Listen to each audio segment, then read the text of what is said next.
with Diana here, like, he's not going to get a ton of help before Diana has her ult. We're going to just engage. What? Yep, Pyosik going to have to probably get out of there. He's still burning down. He's Caught.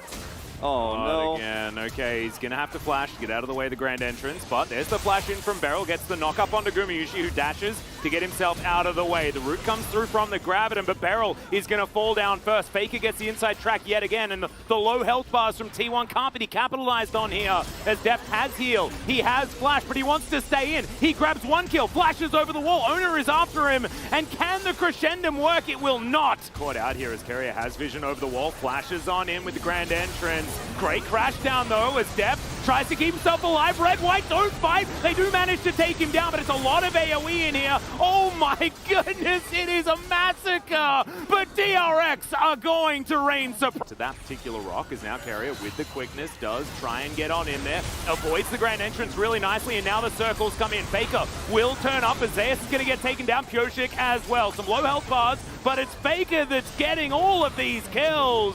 Owner picks up one of them, and now Zeka is running for the safety, or theoretical safety, of this turret. Faker still has the ulti, though, as he slows the Corki down, gets the flash. He's going to have to wait for another Valkyrie, but I don't know whether he'll have it here. From T1 onto the Baron. Zeka nowhere near it, and the Baron is going to be secured for what looks like for free, but in goes Beryl. Great Magnet Storm onto threes. The Moonlight Vigil comes down as well. Faker gets exhausted, and Deft is absolutely obliterated, but on the rest of the fight, it is looking okay here for DRX until Gumayusi gets that S rank, and they just decide that they're going to win. Zeka still does a lot of damage as Wind Becomes Lightning comes in. Pyosik's there once more as that front line, but it's a good stun from the hook shot. Good knock up as well. Zeus is going to have to chase after this one. Pyosik, can he actually get himself away? And it looks like he will. So it is Pyosik and Zeka against the upside. Yeah, Beryl has spotted him out here as the tower is going to fall down. Great grand entrance is going to connect onto Pyosik, but he has the ult to keep himself alive. Faker now gets underneath the turret immediately, has to use the ult, but it does not matter. That's a triple kill. One of them also picked up for Zeus as Zek line. DRX trying to use his Corki to defend, but it's not going to happen. Nope, that ain't going to work, as the Hextech ultimatum says, nope, you're not allowed to leave. The Nexus will go down, and T1 wasted no time that time. That is going to be a 27-minute victory in Game 1. Just going to push it right into Zeka's health bar there. Yeah, Beryl gonna have to get out, and oh dear, Def. They pushed Zeka out. They're gonna collapse. Yeah, Track Repel comes on in there as Beryl crashes down towards Gumayusi, trying to get him out of there, but Carrier is not gonna be so lucky. Faker turning up here in this mid lane and is actually playing aggressively because Owner is in the area. Zeka now has been exhausted, has to flash get himself out of the way as Owner is gonna ult over the wall. Zeka still running from this one. See whether he can actually keep himself safe as he okay. Very careful. Owner, that's not the right path to take. That's not exactly where he wants to be as Magnet Storm comes in. Beryl actually just goes so incredibly deep, and he will just be taken down. That's a slight overextension. Good reposition there. Zeka, can he actually survive this one? Picks up the kill onto Owner. Faker so extraordinarily low. The Q is going to connect though, and now Carrier is going to die as well. Too much just yet. The all-in commit not quite there, as there's the flash forward from Beryl. Mega Inferno Bomb not exactly going to get the value that they really want, and Owner's now picking up these resets. Good knock up onto Carrier, but he's not the priority target, and Pyosik is going to get taken down in the end. Gumayusi stays alive. T1. That Chronicle was mentioning earlier, they just, when they get a lead, they grab on and they do not let go. Well, in goes Zeka, finds himself the ulti. There's the fear onto Zeus as well, and he's basically out of the fight. Carrier is going to die first as the Moonlight Vigil goes entirely wide. And now Gumayusi, a bit of a sitting duck, as there's a Hextech ultimatum. Nothing he can do about it. Zeka almost dies, but that is 2 quick kills on the defense for DRX. Really, really big turn here for DRX off of a fairly big overextension from T1. You know, we were praising them, or I was praising them for grabbing on and not letting go, but at the same time, if you do overextend into a composition that has so much turn and so much engage, like you're in front of a Rel and a big Pyosik who's very fed this game. So unfortunately for Zeus, he's pushed down to low health, so can't try to help turn this, and then Gumayusi is way out on the limb. And Gumayusi's positioning here is unfortunately the most egregious because he's in no position to escape. He's an Aphelios, so you know, everyone else has like kind of gotten escape, but the Aphelios does not at all, not even a little bit. Yeah, he thought about using his Gale Force to escape, but without the flash, wasn't able to create enough distance, and therefore instead just decides to try and kill Zeka, and I kind of respect that. 2,000 gold, though, is the lead here for Ono, as Pioshik is still extraordinarily far behind, and despite Gumayusi dying, he's still ahead of Deft by almost the same margin, so... Yeah, that's just really showcasing how behind DRX is in this game. Yeah, right. They have this incredible moment. They also had that other big moment with the Inferno Bomb and Barrel's ult that got them several kills. Like, they're leading in kills, but that really just doesn't tell the story of this game. They've lost all map control, turret plates to T1, so many turrets as well, 4-0 on the map. They just have full control over every objective, and they're not going to let this Drake go for free, it doesn't look like here. They just need to make sure they can track Barrel, and that's exactly what they're doing. If Barrel can't have a great engage, T1, this is basically free for them. Like, that's the only way so far DRX have had success in both of these games, realistically, is Barrel's Rel. See what he can do with it this time. Well, eyes are on him right now. Faker's throwing out rockets, though, and he does have the package available. Drake is going to get started by DRX. You can see T1 scouting the area, trying to make sure that they know where everyone is. Kingen is spotted there on the side. There's Barrel down to 50%. He's wanting to go, and you can see he's desperate to actually start this fight. There's now T1. They're just going to get themselves out of the area. Inner turret. Give this one up in trade for that inner turret, like you're talking about. So just taking what they feel is the better trade. Yeah, and this is what you can do with a Corki comp with a side laner. You just put a side laner in one of those lanes, tell them to push, and then Corki pokes, and DRX really are slowly over time struggling to win that war of attrition because they don't have poke of their own to match. I mean, the Ziggs can try, but eventually, you know, you're going to lose out. Now, they were able to secure the Drake. They held down that end of their side of the fight, but inner turret gold going over to T1, more map control, 5 turrets to 0 now. Yeah, and this is big. It's not worth it in this particular case because you're not threatening soul point or anything like that either. You're so far behind that this next fight isn't going to give you the soul even if you could win it. So T1 definitely winning out on this exchange. Oh yeah. Getting a bit of damage onto that inhibitor turret, not exactly at the end of the world for DRX. That'll regen, I guess, a little bit slowly. But still, T1, they just wanted to get more and more of an advantage, right? With the composition that is like this, I really like just trying to get as much money as possible, make sure Zeus is as comfy in the side lane as he possibly can be. And you can see he's doing absolutely fine there on that bottom side, indicating that he is just going to continue split pushing that one through. DRX with a lot of standing gold on the map, though, as they look to take down this outer turret on top lane, and they will be able to do that. And Ziggs, as this game goes on, will be able to just demolish these turrets. It's true, and there's a lot of standing gold on the map, you know, as you're kind of pointing out here, for DRX to take into their own hands if they can somehow wrestle back control, if they can win one Miracle team fight, which again, all eyes will always be on Barrel for all of these. Do or die. Like, he either leads them to disaster or leads them to the victory they need. And yeah, is it the promised land or is it the disaster zone is the real question. I mean, the Fiora push on the bottom lane pushed that so far up. Now Faker can he can side lane here freely because there's no Camille to match him because Kingen had to go clean up the mess that was in the bottom lane. And so Faker is just leading into that second item so cleanly now. Yeah. Slowly but surely, getting towards more and more of these Corki power spikes. I like it a lot. Doesn't even have his Ludens completed. Yeah, it looks like he just might be skipping it for now. Yep.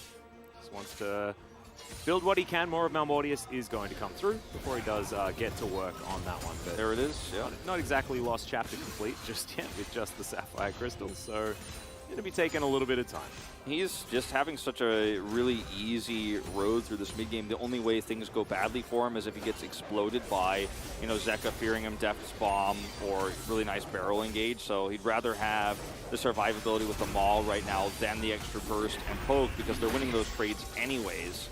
Yeah. So I like the choice a lot. A lot of people will just leave the Hex Drinker alone for a while, then finish it later. But this is, I think, the correct choice for Faker.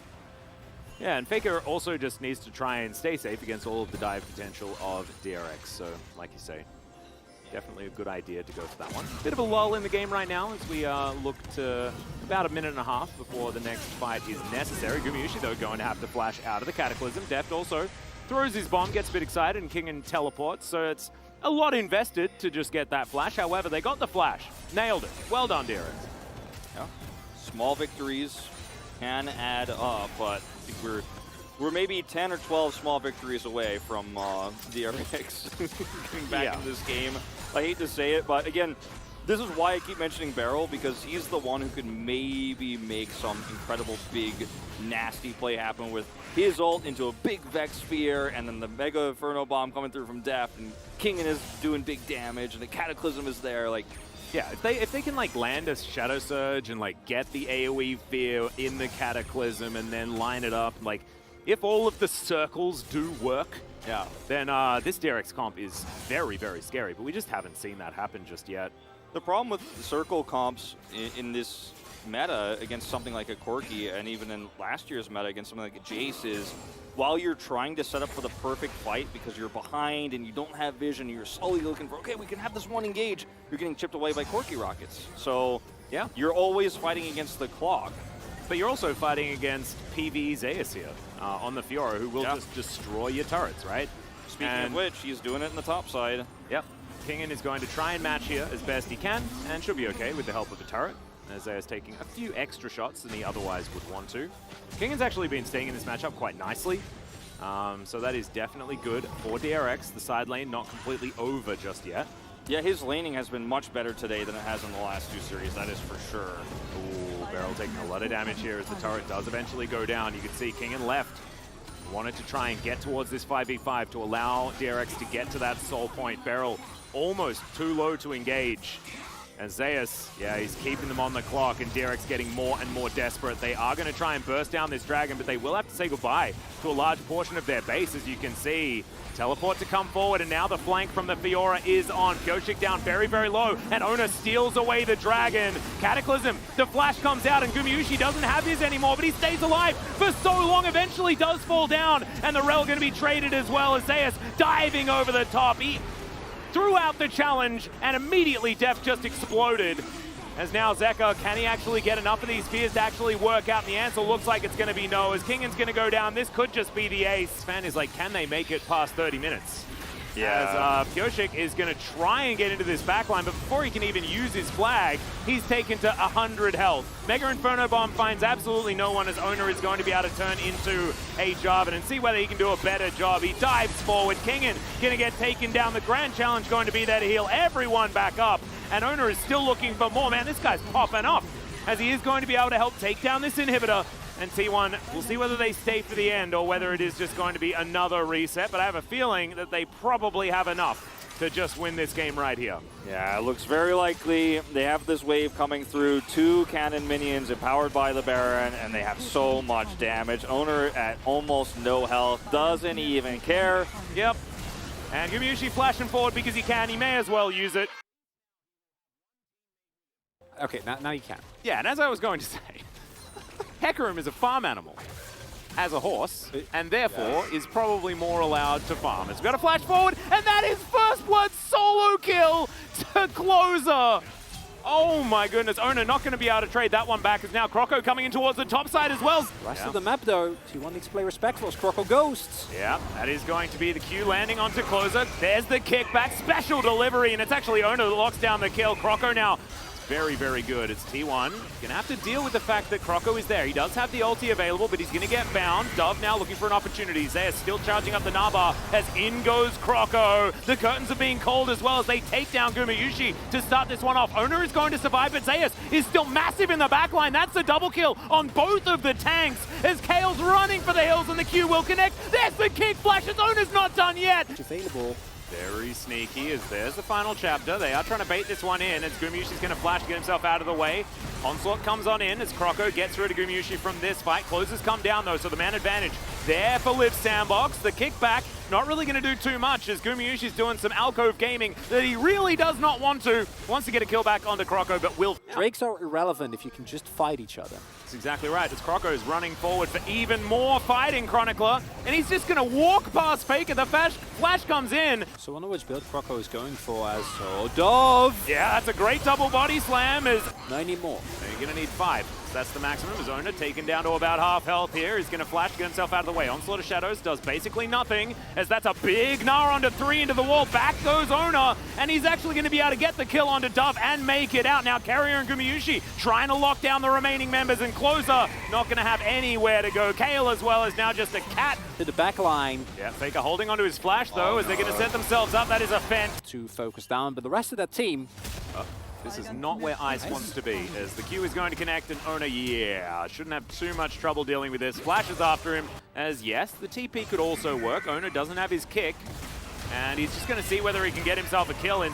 And the explosive cast comes on in. Ona looks for an opportunity as Dove is the target that they're looking to put down there. So a little bit of a shame as Croco thinks he's found Faker yet again. Being a nice... In live, something nice that we pickup. might actually... Okay, no, it's the horse in the Thunderdome, not exactly where he wants to be, and he's just going to get taken down. Carrier explodes on the backline though, as Closer is very scary. Gumayusi flashes into Ice, and that's a target that he actually wants to try and fight. Not going to be able to do so though, as Zeus is the one tidying up. Ona's here as well. No one to safeguard though. Looking for this opportunity as Closer's like, oh god, I don't know what I'm going to be able to do here, but Croco's able to trot his way out.